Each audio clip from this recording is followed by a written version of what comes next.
예, 반갑습니다. 저 명기답게 김형준입니다. 이렇게 많은 분들이 평가 세미나에 오셔서 참여해서 예, 열기가 굉장히 뜨겁습니다. 저는 정치학 중에서도 정치 과정을 연구하는 연구자인데요. 오늘 아마 평가 세미나라고 해가지고 제 나름대로 10월 항쟁과 관련돼서 그걸 어떻게 평가를 할 수 있을 것인가에 대한 것들을 좀 계량적, 데이터 사이언스적 시각에서 좀 보고 가장 큰 거는 이제 대안에 대한 부분을 좀 말씀을 좀 드리도록 하겠습니다. 지난 2달여 동안 있었었던 국민항쟁 속에서 많은 언론들은 진보와 보수 진영의 대결이란 말을 많이 썼는데 그것은 잘못된 겁니다.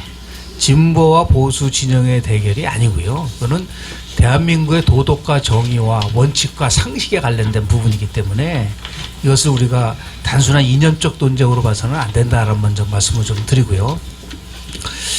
앞으로 30년 후에 2019년을 어떻게 평가할까? After 30 years.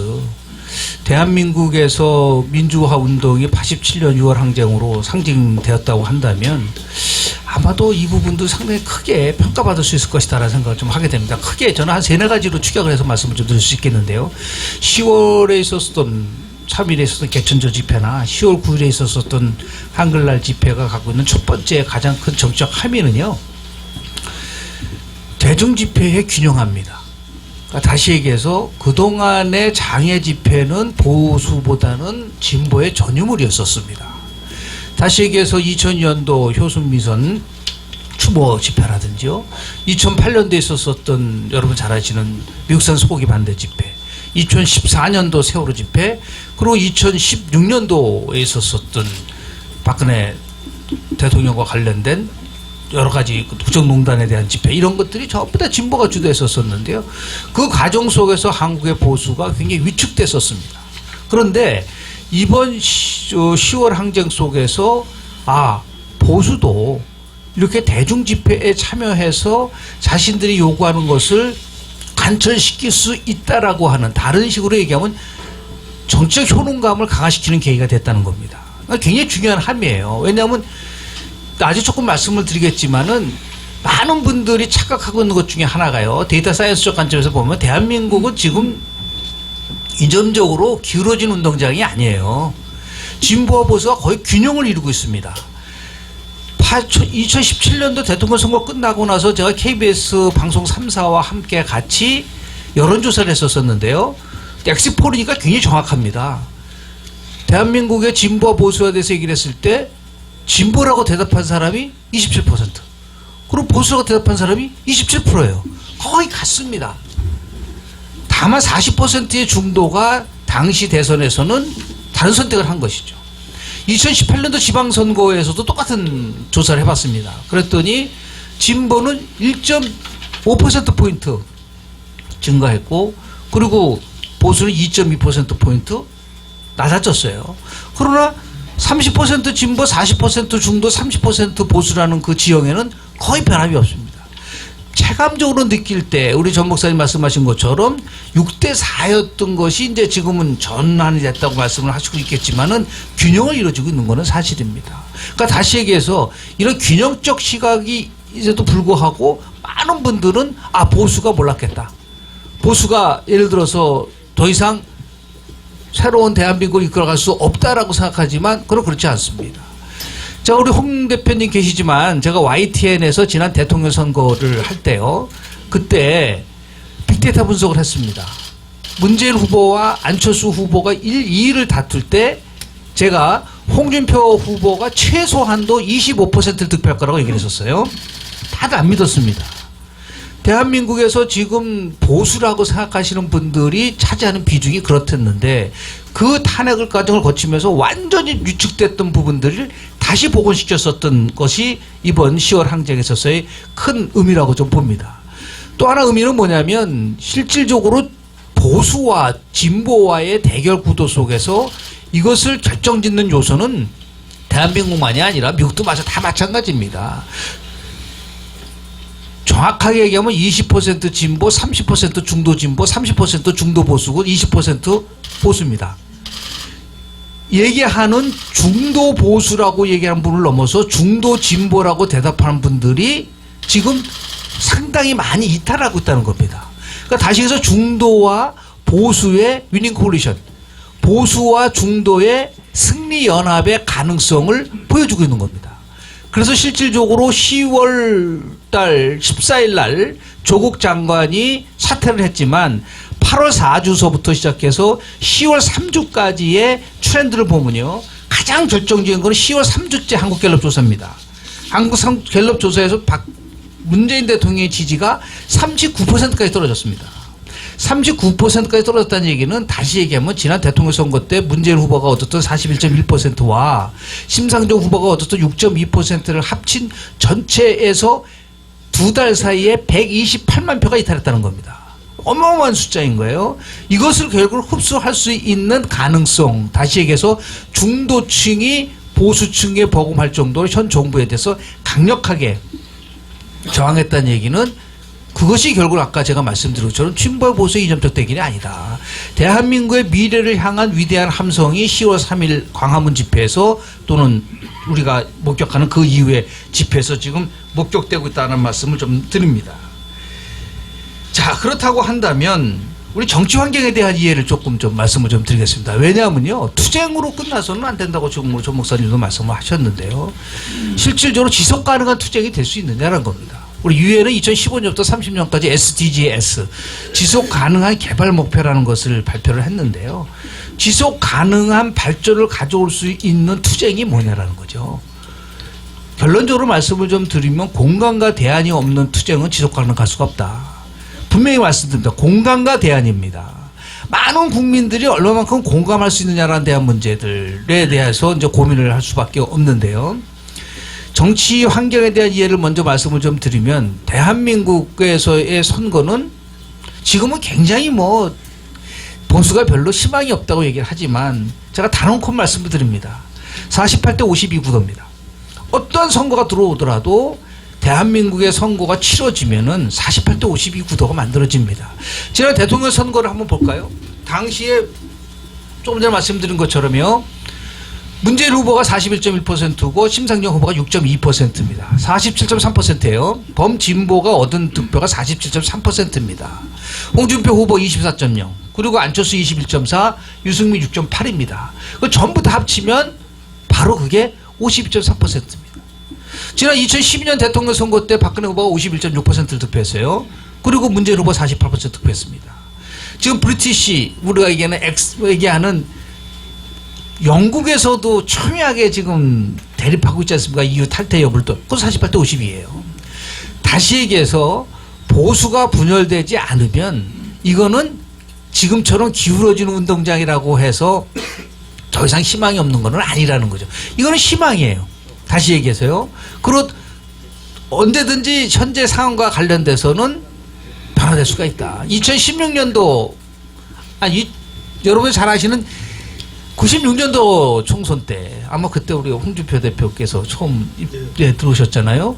새정치국민회의가 당시 선거에서요 79석을 얻었습니다. 그러고 나서 97년에 정권 교체한 거예요. 의석수가 많다고 해서 꼭 정권이 교체되고 안 돼, 그런 건 아닌 거로 우리는 선거 과정 속에서 이해를 할 수 있는 부분들이 있습니다.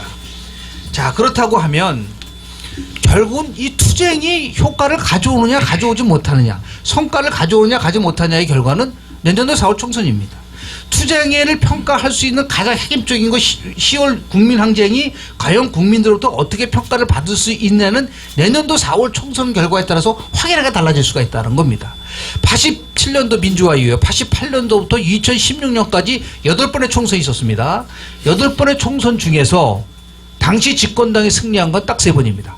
2004년도, 2008년도, 2012년도. 나머지는 전부 다 야당이겠어요. 근데 흥미로운 이 8번의 선거 중에서 가장 흥미로운 선거 중에 하나가 바로 2000년도 총선입니다.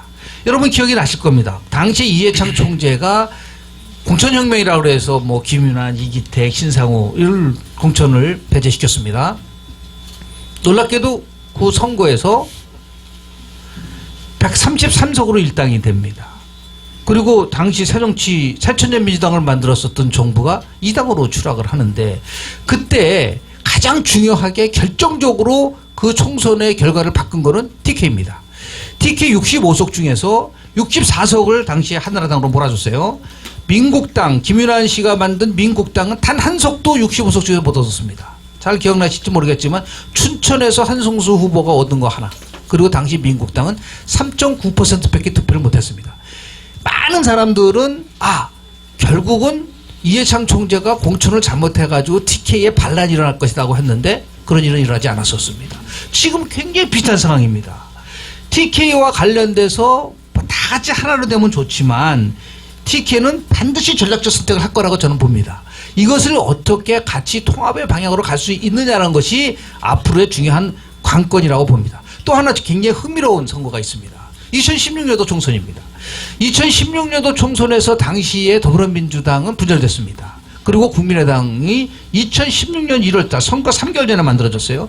모든 각종 여론조사에서 당시에 새누리당이 180석 이상을 차지할 거라고 얘기했었습니다. 자, 뚜껑을 열었습니다. 야권은 분열됐습니다. 결과는 어떻게 됐죠? 더불어민주당 123석으로 일당이 됐습니다. 새누리당 122석이에요. 그리고 국민의당이 38석을 가져갔는데 아주 흥미로운 겁니다. 지금 심층분석을 하고 있지만 당시에 수도권이 122석이었습니다. 그리고 영남은 자네 TK는 25석이고 그리고 PK는 40석이에요. 65석 그대로입니다. 122석 중에서 82석을 더불어민주당이 가져간 겁니다. 야권이 분열됐는데 어떻게 더불어민주당이 82석을 가져가죠? 라는 것에서 빅퀘스천을 갖는 겁니다. 그렇다면 그 결과를 가져온 결정적 요인은 뭐냐? 당시 국민의당이 얻은 180만 표가 결국은 새누리당 표를 가져갔다는 겁니다. 두 가지 함의가 있는데요. 하나는 야권이 분열된다고 해서 반드시 지지는 않는다 라는 겁니다. 지금 많은 쪽에서는 보면은 하나로 통합을 해야 된다는 얘기를 하고 있지만 어떤 식으로 통합을 하느냐에 대한 부분들에 대한 것을 조금 전에 말씀 좀 드리겠지만은 그런 부분들이 하나 있고요. 지금 현재 얘기하는 이 180만 표, 유승민, 안철수가 얻은 전체적으로 990만 표가 어느 쪽으로 움직이냐에 따라서 4월 총선은 결정된다. 자, 그렇다면 10월 3일 국민의 항쟁이라는 거는 지금 얘기했었던 중도층들이 대거 이탈하는 것을 보여줘야 상징적 사건이라고 볼 수 있는 겁니다. 자, 그렇다면 농축해서 말씀을 좀 드리겠습니다. 앞으로 현 정부와 관련된 투쟁이라든지 아니면 정권을 교체한다든지 했을 때 이거는 굉장히 과학적이고 실증적이고 그리고 냉정해야 된다는 겁니다. 다른 말로 하면 정도전이가 마키아벨리를 만나야 된다. 정도전의 이상 가지고는 실패합니다. 마키아벨리 같은 아주 냉정하게 봐야 되는 부분들이 있는 거죠. 자, 그렇다고 한다면 저는 크게 몇 가지로 농축해서 말씀을 좀 드리면 보수에 철학합니다. 도대체 보수가 지향하는 철학적 가치와 관련돼서 과거와 같은 성장, 효율, 경쟁, 체제 이거 다 알아요. 그럼 이 담론 싸움에서 이길 수 있는 부분들은 뭐냐라는 겁니다. 이것이 가장 중요한 숙제인 거예요. 그러니까 가치를 얘기하는 것이죠. 많은 분들이 보수를 얘기하지만 보수의 정신이 뭐냐라고 얘기를 할 때 자유, 성장 얘기를 많이 하지 않습니까? 이게 어느 정도로 정말 내재화될 수 있느냐라는 문제가 나오게 되는 거고요. 시대정신이란 말을 많이 하지만 2002년도 대통령 선거 끝나고 나서 이해창 총재한테 이런 얘기를 했습니다. 시대정신에 졌다는 얘기를 했어요. 시대정신이라는 거는 반드시 추구해야 하지만 아직까지 추구하지 못한 부분들을 어떻게 만족시켜서 만들어주냐는 부분들이 있거든요. 자, 투쟁을 하고 이 정부가 잘못했다. 다 압니다. 그럼 나한테 돌아오는 거는 뭐죠? 그러니까 미래에 대한 부분들이 많은 부분 속에서 지속적으로 강조해 줄 필요가 있다는 말씀을 좀 드리고요. 이 두 번째가 이겁니다. 보수의 정치화입니다. 보수의 정치화라는 것은 한마디로 얘기해서 통합입니다. 이 지금 통합과 관련돼서 아주 다양한 시나리오들이 나오는데요. 대통합을 하냐, 중통합을 하냐, 소통합을 하냐라는 얘기를 말씀을 좀 드립니다. 현재 제가 8월 20일 날 한 발제를 하면서 다음과 같은 얘기를 한 적이 있습니다. 자유한국당 중심과 황교안 대표 중심의 보수 대통합은 힘들다. 그건 허구다. 왜냐하면 많은 사람이 같이 갈 수가 없다는 겁니다. 자, 그렇다면 이거를 만들 수 있는 유일한 방법이 있습니다. 이 얘기를 했을 때 전부 다 비현실적이라고 얘기를 했어요. 우리가 우파 빅텐트를 만들자는 거죠.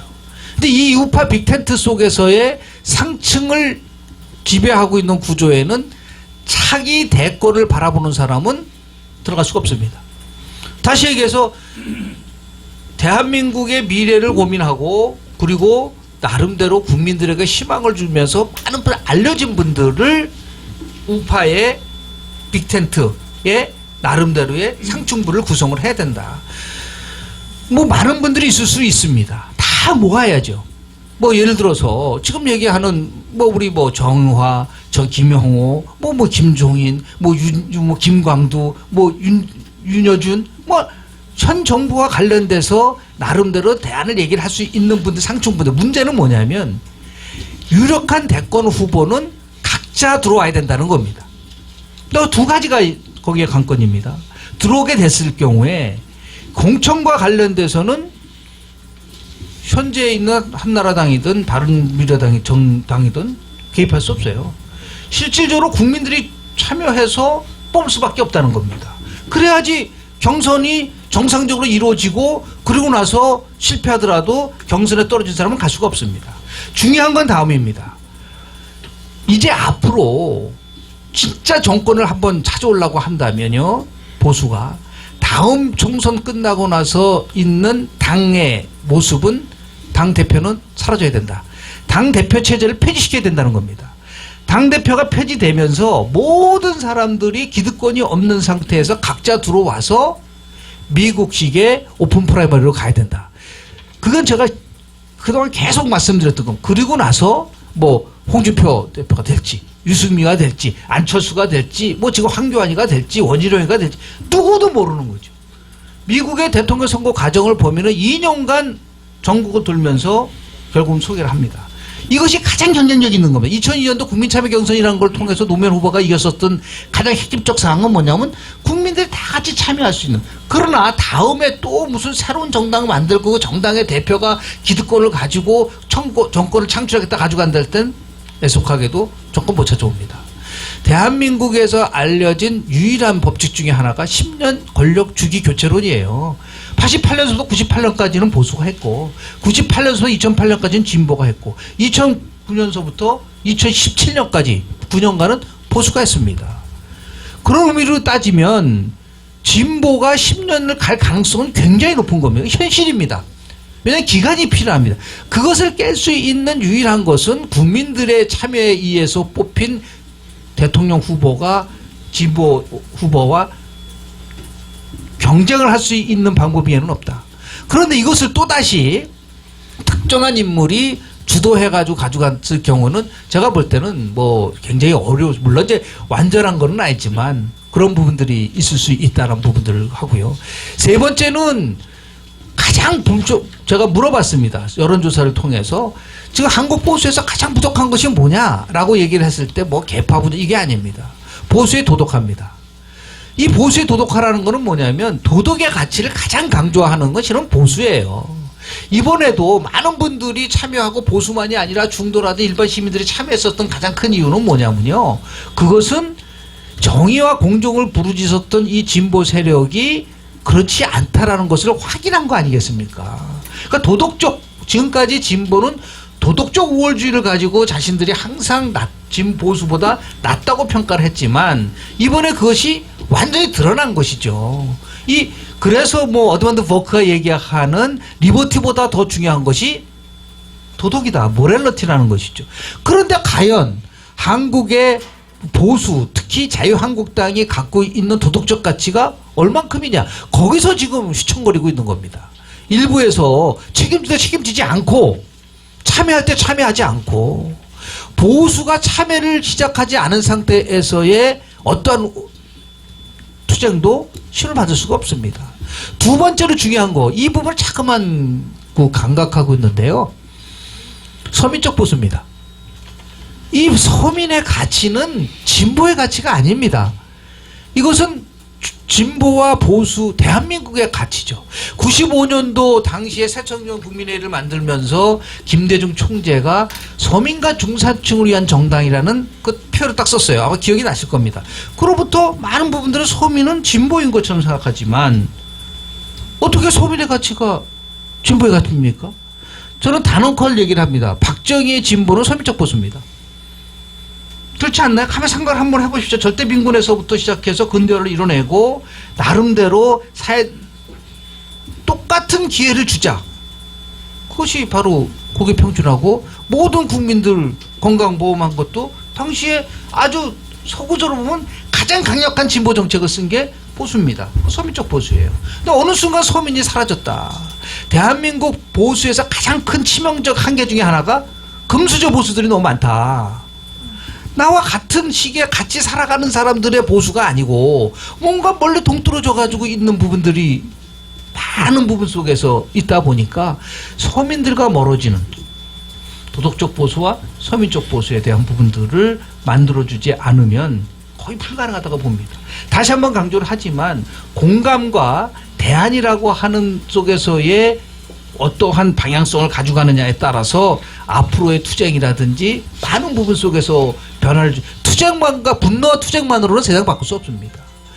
내가 이것을 통해서 같이 참여해서 나한테 줄 수 있는 그것은 뭐냐면 이제 미래에 대한 가치에 대한 부분들이 뭐냐.